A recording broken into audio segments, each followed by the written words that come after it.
नौदल दिनानिमित्त नुकत्याच झालेल्या मन की बात या कार्यक्रमात पंतप्रधान नरेंद्र मोदी यांनी नौदलाला शुभेच्छा दिल्या होत्या।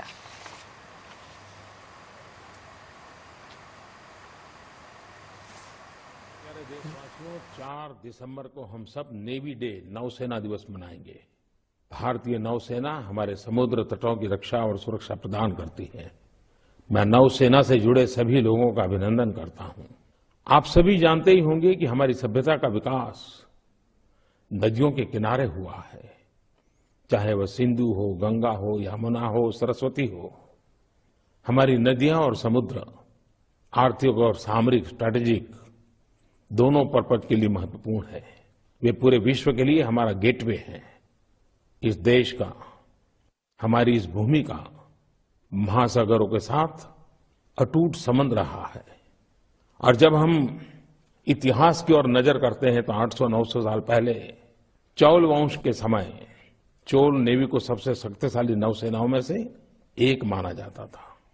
चोल साम्राज्य के विस्तार में उसे अपने समय का इकोनॉमिक सुपर पावर बनाने में उनकी नेवी का बहुत बड़ा हिस्सा था। चोल नेवी की मुहिम खोज यात्राओं के ढेरों उदाहरण का संगम साहित्य में आज भी उपलब्ध है। बहुत कम लोगों को पता होगा कि विश्व में ज्यादातर नौसेनाओं ने बहुत देर के बाद युद्धपोतों पर महिलाओं को अलाउ किया था, लेकिन चोल नेवी में, और वो भी 800-900 साल पहले, बहुत बड़ी संख्या में महिलाओं ने प्रमुख भूमिका निभाई थी। और यहां तक कि महिलाएं लड़ाई में भी शामिल होती थी। चोल शासकों के पास शिप बिल्डिंग, जहाजों के निर्माण के बारे में बहुत ही समृद्ध ज्ञान था। जब हम नौसेना की बात करते हैं तो छत्रपति शिवाजी महाराज और नौसेना के उनके सामर्थ्य को कौन भूल सकता है। कोंकण तट क्षेत्र, जहां समुद्र की महत्वपूर्ण भूमिका है, शिवाजी महाराज के राज्य के अंतर्गत आता था। शिवाजी महाराज से जुड़े कई किले जैसे सिंधु दुर्ग, मुरुड जंजीरा, सुवर्ण दुर्ग आदि या तो समुद्र तटों पर स्थित थे या तो समुद्र से घिरे हुए थे। इन किलों की सुरक्षा की जिम्मेदारी मराठा नौसेना करती थी। मराठा नेवी में बड़े बड़े जहाजों और छोटी छोटी नौकाओं का कॉम्बिनेशन था।